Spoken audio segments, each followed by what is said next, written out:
All right, so today we're going to talk about Kurt Cobain. He wasn't just a musician who defined a genre, he really defined an entire generation.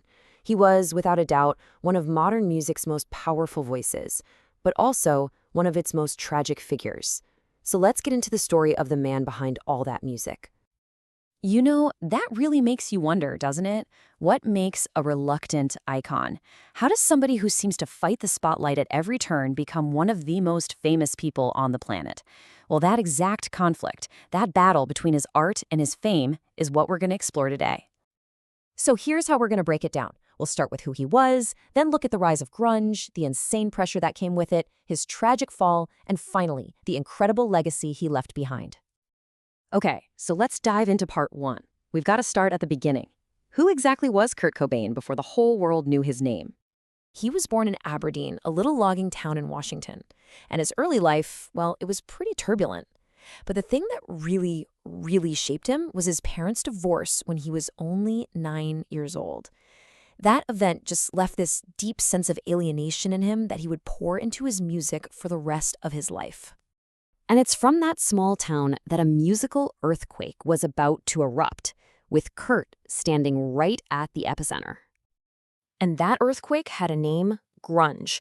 It came crawling out of the Seattle music scene, and it was this raw, messy, powerful sound.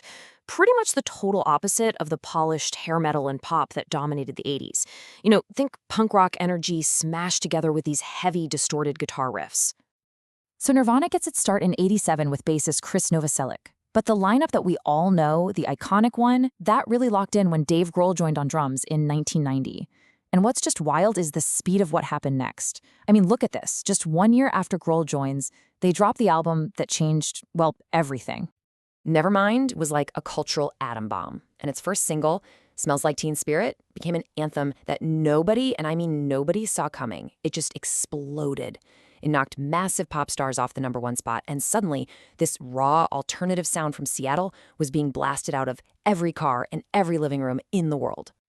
But that kind of global stardom, it comes with a price. It created this immense pressure that Kurt Cobain never, ever wanted, and frankly, just couldn't handle. Almost overnight, the media crowned him the spokesperson for Generation X, and it was a label he absolutely despised.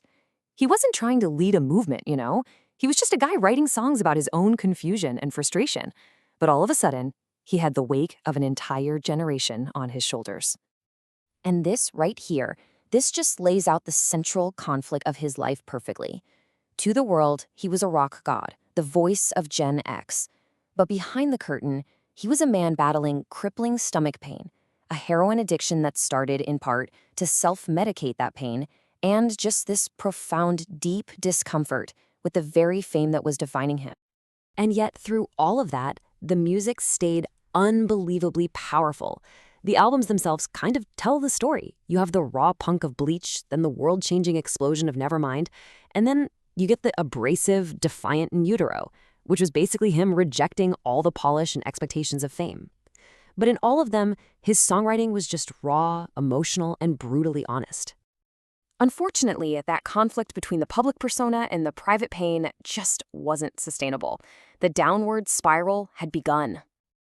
And you have to understand, these weren't all separate issues. It was a vicious cycle. Each problem fed the others. His chronic pain made his depression worse. The addiction was a way to escape both.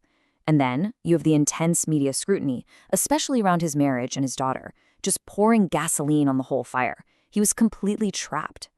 27. It's a number that just has this chilling echo in music history. Because on April 5th, 1994, Kurt Cobain was found dead. At just 27 years old, he became a member of the tragic and infamous 27 Club, alongside other legends like Jimi Hendrix, Janis Joplin, and Jim Morrison. So even though his life was cut so short, his impact is just immeasurable. Which brings us to the big question.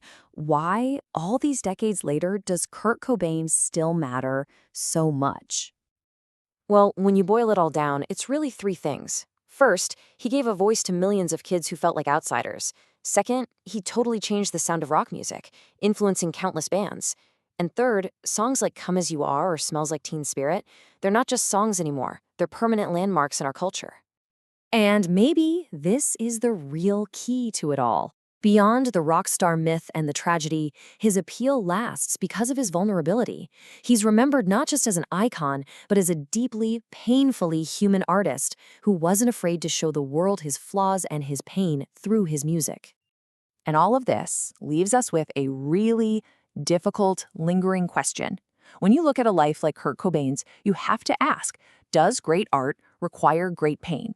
It's a heavy thought that his story forces us to confront, and one that has no easy answer at all.